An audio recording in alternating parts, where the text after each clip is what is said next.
Hello and welcome to Making It Manufacturing Spotlight Series here in New York, live at the DCAT conference.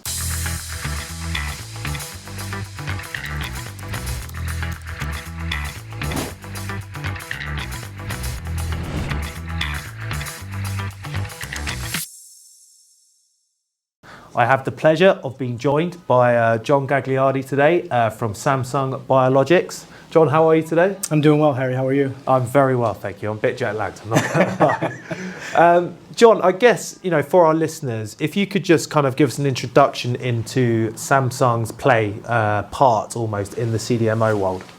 Yeah, so I would say, just recently with the acquisition of the Rockville site, we've expanded into the US for manufacturing footprint. Prior to that, we've had a lot of success out of Songdo, South Korea, and everything from scales ranging from 1K, 5K, 10K, and 15K, where we also couple in different services in terms of development, but the CMO part of the business and then commercial supply to our clients. But we've really cemented ourselves as a pure play CDMO in this space. How important would you say then being like a pure play for your customers? How important would you say that was? So a little bit on my background, I come from the procurement and sourcing side at GSK for a number of years. Different side of the business, not biologics, but small molecule. But I would say effectively, there's a lot of leveraging that can be done through that relationship. The fact that we can help early stage, we can help with some of the clinical supply. A lot of the companies are kind of set up where they have two different groups that are kind of managing those. So sometimes the left hand is not talking to the right hand. And so they have to do this sort of transition and passover of an asset. So if you have a company like Samsung who can provide the services early on, but also on the commercial side, it really sets up for a really nice supply chain. So John, in your key account role, you sit very close to customers and to the market. How has that shaped kind of the way you think about growth and building those partnerships? Yeah, it's a great question. It's constant. So being exposed to a number of the top 20 pharma companies, obviously I've had some experience just from the GSK point of view, but it's always great. As I was on the other side, I really try to ask a lot of questions and I really try to shape what is the value that they're looking for, because at the end of the day, it has to be a value proposition, right? There has to be that value proposition beyond just, hey, we're supplying a product for, one of the top companies in the world and we're supplying it to their patients, but also at some price. What else, right? What's the so what? What else can we offer to those clients to add value, whether it be through flexibility in manufacturing and showing them flexibility with their schedules and their demand fluctuations, or could be something long-term, which I like to really start having those conversations very early on, but really around lifecycle management. What does that look like for the company, right? What are they looking to do? As the product is ramping up, obviously that's great time for us. That's high volume, great time for the company. They're getting a lot of revenue. But then what happens on the other side of that? How do we help in those cases? Can we help? So on that point then, where would you say Samsung plays its part then in not just being, a standard CDMO almost? Where does it play the difference in adding more value? I think it comes down to a couple of different things. One is our CDO side of the business. So if there's something that's needed for a process change that might allow for an extension of exclusivity, we can help with that. If it's talking about flexibility and seeing those demand fluctuations, they may or may not understand themselves what's going to happen, right? With maybe a biosimilar ending the market, how much uptake will they lose, right, from that biosimilar? Although some of it is very predictive, I think just understanding as you get closer to the loss of exclusivity, we can help because of the way our plants are set up. We can have a little bit of dual sourcing strategies where, they can cross-share maybe their minimum order quantities and say, okay, we can substitute one product to another. But we can help in those regards, and we've done that with other clients in the past. So, John, a lot of CDMOs talk about adding new services, but customers can usually tell the difference between a real capability and a marketing message. What does it take to build credibility in an area like ADCs? I think you have to, first, the science has to speak for itself, right, in terms of what you can offer to the client. So what is the experience level that you have as an entity, right? So what does Samsung bring to that ADC discussion with client A, B, or C? And for me, the way that we kind of do that is basically connecting the technical folks together, because I think technical will lead in a lot of ways in terms of that first connect point. Technical needs to be very comfortable with the discussions and knowing that their counterparts understand their product, their process. The quality aspects have to be there as well. And fortunately for Samsung, we have all of those in place. So the next part of the discussion then starts to get more into like a commercial, okay, what is it that Samsung can offer that no others can offer, or that others may struggle to offer? And I would say, especially in ADCs, one of the things that we see is just supply chain is very wonky, if there's a good word for, right? I like it. For the audience, right? It's a little wonky. Sometimes, you have a certain part of the node is being produced in one part of the globe and has to go to another part of the globe. Samsung is set up right now where we can do your MAB within Songdo in our facilities, whether Biocampus 1 or Biocampus 2. The ADC facility is pretty much co-located, but it's across the street. It's a separate standalone because of high toxicity, but you can run that MAB into that facility and run the conjugation. You can take in a linker and a payload as a raw material. You can do your product prep and have your final product out, and then go right into a DP, so fill finish in that same facility in Songdo. So from a supply chain perspective, everything has now become very simple.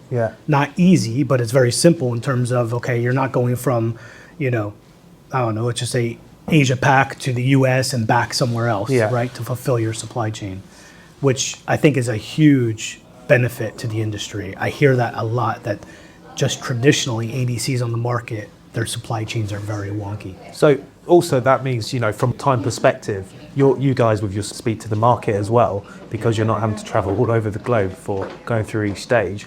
That's a really good offering to kind of have for these clients as well. Yeah, absolutely. And then the ecosystem within Songdo is completely, it's grown so much just in the time I've been here, in the 3 years. But post-COVID to now, you've got upstream suppliers that are building warehousing within Songdo. Campuses all over the area surrounding us, surrounding Samsung. So it's helping us in terms of inventory management and speed to market, like you said.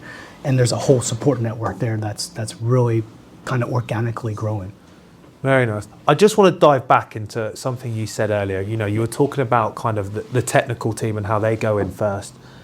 How important is it for you to be collaborative as a team all together in order to make sure that, these clients that you already have and the future prospect clients, you get them over the line and you become their number one CDMO partner? Yeah, I mean, I can't overstate how important that is.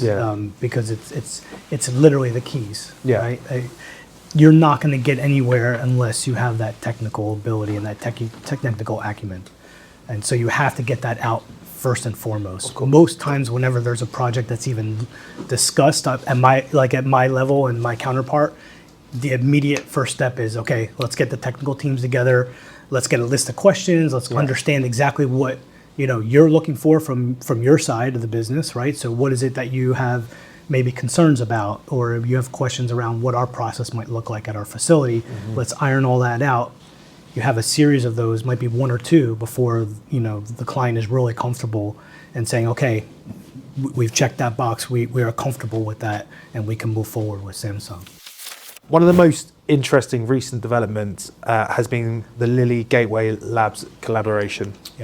From a commercial standpoint, what makes the kind of partnership strategically important? Samsung Biologics, I believe, announced in March 2026 that it will develop and operate a new Lilly Gateway Lab site at their Biocampus in Korea, and aimed at supporting early stage biotech companies. That is correct. Yeah, we announced on March 10th that we would be collaborating with Lilly, and It's a joint venture. We'll both kind of run the facility out of our Songdo campus, BioCampus 2. Yeah. There's an innovation center. It's about 125,000 square feet of space. Yeah. It can house up to 30 kind of incubator, early stage biotech companies for access to Lilly's, what that is, the Lilly Gateway Foundation, and the Lilly Gateway. How important would you say it is for Samsung to have a collaboration with a company like Lilly? I mean, I think it speaks volumes, number one, to the player we are in the CDMO space. Yeah. But I think it also speaks volumes to the fact that nationally, within Korea and even internationally, that whole Korean culture of biotechnologies is growing at a rapid rate. So it's recognizing that there's a need to foster that environment. And then from a commercial standpoint, it's like seeds, right? You're planting seeds. So you have the experience that you have people working directly with Samsung folks, with Lilly folks, fostering the environment for those early stage compounds, those early stage products, or even things around advanced therapies, right? It could be anything in between. So it's fostering a lot of growth within the industry, and it's very translational in my opinion. Commercially, we may not see the benefit of that for some time, but in theory, as you grow the whole biocampus out and you have all the companies working, and many years down the line, those are fostering potentially new companies to start up, right? They might be seeding new companies to start up, and then the biotechnology hub within South Korea explodes, and Samsung is there to help, right? And Samsung's on the forefront, and they can help on the commercial side or the development side when they get a compound in development. For me, I feel like Samsung, they're becoming a real global giant in the CDMO space. So you guys have been on a great growth trajectory. You really are becoming, the reputation is there, and you're really growing. How are the next kind of 5 to 10 years looking? What does that look like, the next kind of success for the next step? It's a great question. I mean, personally speaking, I would say it's probably going to be around the other services that we're going to start offering in the future. Yeah. So within Songdo, and if you take US, I think we've already, we've announced the US site. We've announced that there'll be some immediate expansion to the capacity within that facility. So that's great. That will help in a lot of ways open up some avenues within existing clients.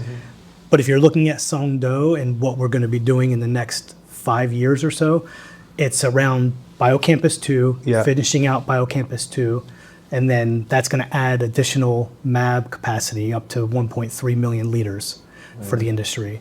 You also have BioCampus 3, which we bought the land, and that's going to house other modalities in the future, and that's set to be finished out somewhere in 2034. So if you take those two areas, you've got your MABs, and then you've got other modalities. So it could be peptides in the future, it could be cell and gene therapy, could be vaccines specific to whatever the need is in the industry. And that's where Samsung, I think, plays such a huge part. We sit back and we watch and see where the market need is, and then we plug in very quickly because we can build so quick in Songdo. Typically, a plant can be up and running from groundbreaking to CGMP in 2 years, which is unheard of. It's amazing. Is there any stage at which point you believe that maybe you can bite off more than you chew? That's what we say in England. Is that because it's what people want to see is how you kind of overcome those hurdles as well, because any kind of company that is successful, they're constantly expanding and they're finding new innovative ways to kind of get around that. How would you say Samsung are carrying on expanding? They're bringing in new modalities as well. How are they expanding that and kind of keeping the quality as well alongside? Yeah, it's a great question. I would say, first and foremost, Harry, right? Within Songdo, within South Korea, Samsung name is, we're the number 2 employer in South Korea, only behind Samsung Electronics. There you go. Yeah. So it's a very, very high visibility. It's a very desirable place to work. So when it comes to attracting talent and expanding, I think, yes, there is, you can expand too fast. And I think any business, right, you have to look at, how quickly you can expand versus the support model to do it. But within South Korea, we have access to, college graduates, postdoc university folks that literally are dying to get in to work for Samsung. So from that standpoint, there's not a shortage of talent that we can bring in and infuse into Songdo when we start to expand in those modalities. Yeah. So I would say probably that would be, You've made me want to work for Samsung now. So you got a spare job? It's a great place to work. It honestly is. John, it's been a great interview. It's been very insightful. I guess for our listeners, they want to hear what's your why. I guess why do you turn up to Samsung every day? What's your reasoning behind it? So I've been in the industry 30 plus years, Yeah. Harry. So it's about the patient, Yeah. right? At the end of the day, personally, I used to be a patient from an oncology standpoint. So for me, it's every day I go to work knowing that I can impact whether we're getting product to a patient. We may not be the owner of those products, but we have a hand in the supply chain and we're the direct line to producing those products for our patients.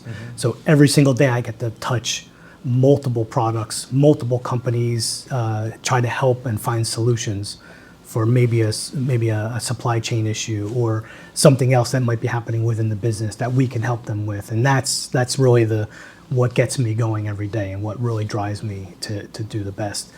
Besides the fact that, Samsung is a fantastic place to work. We've got, everyone is kind of rowing the boat in the same direction, right? So you don't find, in a corporate world, it's very easy to find people that might be more political or they have different agendas. I don't see that very much at Samsung, and it's a really point of, I'm very proud about that. That's amazing because ultimately it is a business, but at the end of the day, you are changing people's lives at the same time. Yeah, and culturally, I think for the Samsung name, right? It's like family. Exactly. Right? So it's literally we're working for a family, our own family. Amazing. So. Well, John, look, thank you very much. I really appreciate it. That was a great talk. Pleasure. Thank you very so much.